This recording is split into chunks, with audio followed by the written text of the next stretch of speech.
जादुई दीपक। बहुत पुराने समय की बात है।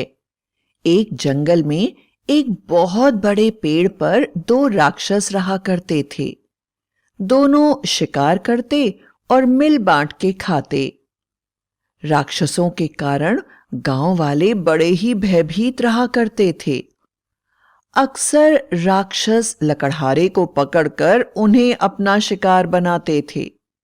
एक बार गांव में रहने वाला विभूति नाम का लकड़हारा यह जानते हुए भी कि यदि वह लकड़ी काटने जंगल में जाएगा तो राक्षस उसको अपना शिकार बना लेंगे, मजबूरी में अपने परिवार का पालन करने के लिए वह जंगल की तरफ चल दिया। अब उसके पास खाने के लिए दो सूखी रोटी, चटनी, पानी तथा लकड़ी काटने के लिए कुल्हाड़ी थी। जब विभूति जंगल में पहुंचा तो उसने देखा कि दूर दूर तक बड़े बड़े पेड़ लगे हुए हैं।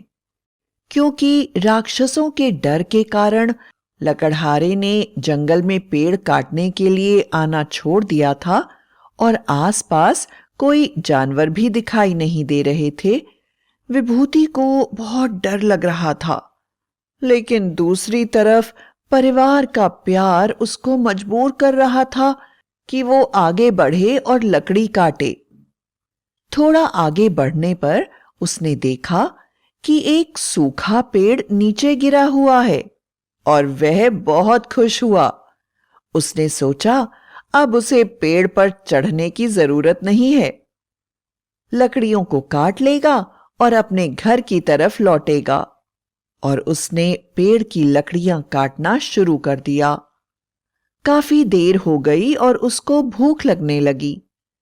वहीं एक पेड़ के नीचे बैठकर उसने अपनी खाने की पोटली खोली।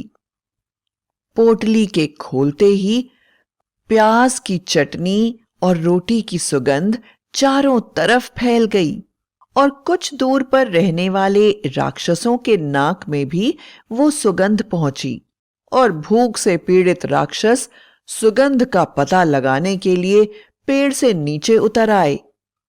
कुछ ही दूर पर उन्होंने विभूति को बैठे हुए देखा। उन्होंने विभूति से कहा, हे मानव, तुम क्या खा रहे हो? विभूति ने कहा, मैं एक गरीब आदमी हूं, सूखी रोटी और चटनी। आज इसके अलावा भला मैं क्या खा सकता हूं? राक्षसों ने जानवरों और इंसानों के गोश्त के सिवा कभी कुछ नहीं खाया था। इस प्रकार की नई चीजें देखकर उन्होंने कहा, क्या तुम हमें अपनी रोटी दोगे?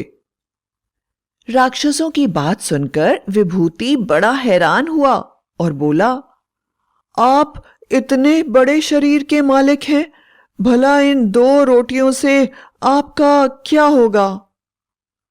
विभूति की बात सुनकर राक्षस बोले, देखो मानव, अगर तुम हमें अपनी रोटियां दोगे तो उसके बदले में हम तुम्हारी जान बख्श देंगे और तुम्हें जादू का दीपक भी देंगे।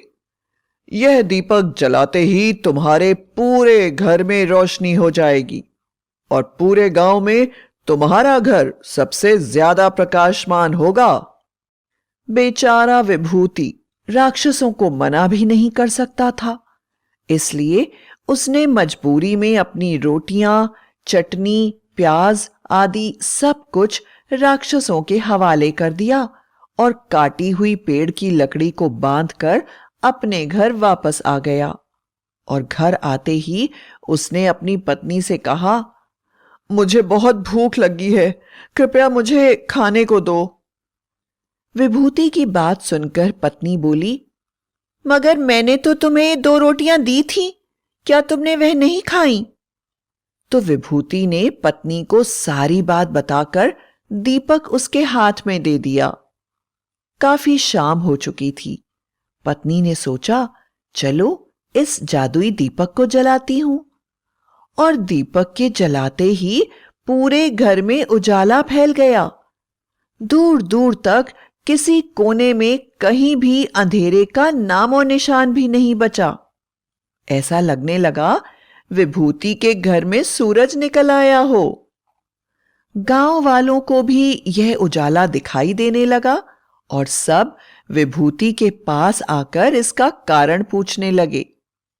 धीरे धीरे जब भी किसी को कोई आवश्यकता होती तो वह विभूति से उसका दीपक मांग लेता और अपना काम करके उसे लौटा देता।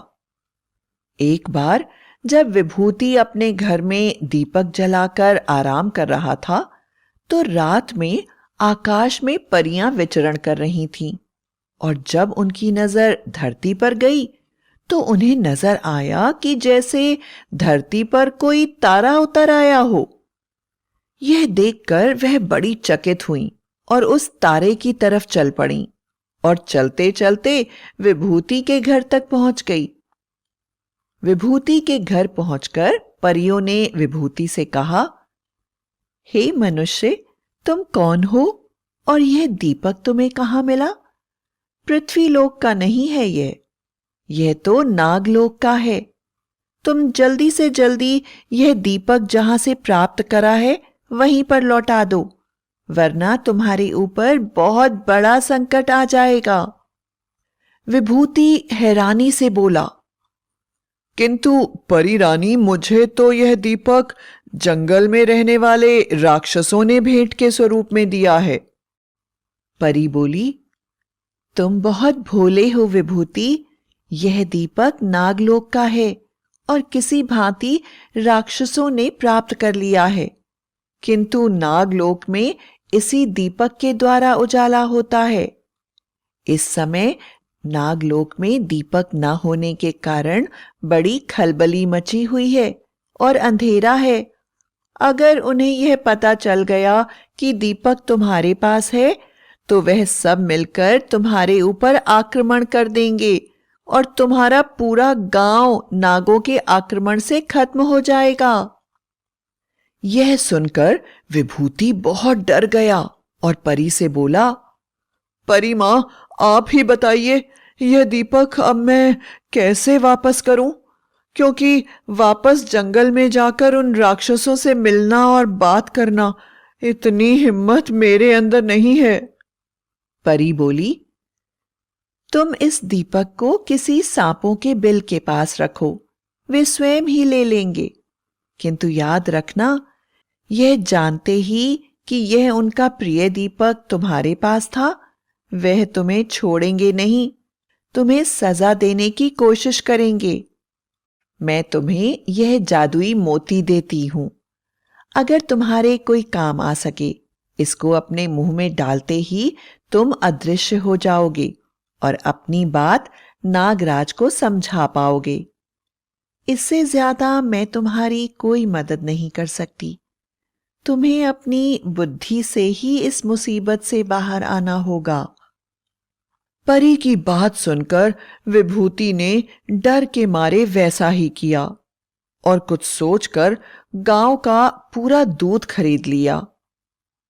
कुछ ही देर बाद दीपक के आसपास सैकड़ों सांप आ गए, किंतु विभूति द्वारा दीपक का स्पर्श करने के कारण उस दीपक में से नागों को वह सुगंध नहीं आ रही थी जो उनके दीपक से आया करती थी। उनके दीपक से उन्हें किसी मनुष्य की सुगंध आ रही थी और उन्होंने सोचा कि जरूर किसी मनुष्य ने हमारे दीपक को चुराया था और फिर डर के कारण हमारे दीपक को वापस हमारे बिल में रख दिया है। किंतु हम उस मनुष्य को माफ नहीं करेंगे और उसको हमारा दीपक चुराने के लिए सजा भुगतनी होगी। और विभूति के स्पर्श की सुगंध को सूंघते सूंघते वह सब विभूति के घर के चारों तरफ घेरा डालकर बैठ गए। भयानक सांपों की फुंकार की आवाज आने लगी। ऑप्शन, भयानक सांपों की फुफकार की आवाज आने लगी। विभूति ने अपनी पत्नी से कहकर अपने घर के हर बर्तन में थोड़ा थोड़ा दूध रखवा दिया और पूजा की सामग्री लेकर उसने डरते डरते अपने मुंह में परी का दिया हुआ जादुई मोती रखकर दरवाजे को खोल दिया दरवाजा खोलते ही सभी नाग जोर जोर से उसे डसने के लिए अपना फन मारने लगे, लेकिन उन्हें विभूति कहीं भी दिखाई नहीं दिया। जब उन्होंने विभूति की झोपड़ी के अंदर देखा तो चारों तरफ बर्तनों में दूध रखा हुआ था और पूजा की सामग्री रखी हुई थी। नागों को यह देखकर बड़ा आश्चर्य हुआ। अभी वह सोच ही रहे थे कि अदृश्य रूप में विभूति की आवाज आई, हे नागराज, आप अपनी पूरी सेना के साथ मेरे घर आए। मैं बहुत खुश हूं। आपका बहुत स्वागत है। कृपया मेरे पास जो भी है स्वीकार करें। मैं धन्य हुआ कि मुझे आपके दर्शन हुए हैं। मैं एक गरीब लकड़हारा हूं और लकड़ियां काट कर अपना पेट पालता हूं। मैं जंगल में लकड़ियां काटने गया था। वहीं पर 2 राक्षसों के पास मैंने यह दीपक देखा और अपनी जान की बाजी लगाकर राक्षसों से युद्ध कर किसी तरह आपका यह दीपक मैं वापस लेकर आया और इसे मैंने अपने घर में इसलिए रखा कि दीपक के कारण आप जरूर हमारे घर तक आएंगे और मुझे भी आपके दुर्लभ दर्शन हो जाएंगे। विभूति बोला, महाराज, आपसे भय के कारण अपनी सखी परियों के द्वारा दिए गए अदृश्य होने वाला मोती अपने मुंह में रखकर मैं आपसे बात कर रहा हूं। आप कृपया आपके लिए रखे गए दूध को स्वीकार करें और मुझे अपनी पूजा करने का अवसर दें। विभूति की बात सुनकर और यह सुनकर कि परियां विभूति की सहेली हैं, नाग पूरी तरह से यह मान गए कि विभूति जो कह रहा है वह सच है और वह बड़ी मुश्किल से कठिन प्रयास करके उनका दीपक राक्षसों से वापस लेकर आया है।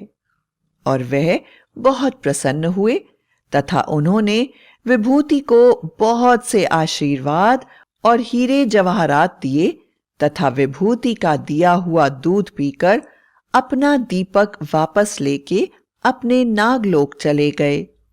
और इस प्रकार विभूति ने अपनी बुद्धि से अपने गांव को और खुद को नागों के रोग से बचा लिया तथा हमेशा के लिए उसके जीवन से गरीबी दूर हो गई और परी के दिए हुए जादुई मोती से वह जीवन पर्यंत अवसर पड़ने पर पूरे गांव की सेवा करता रहा।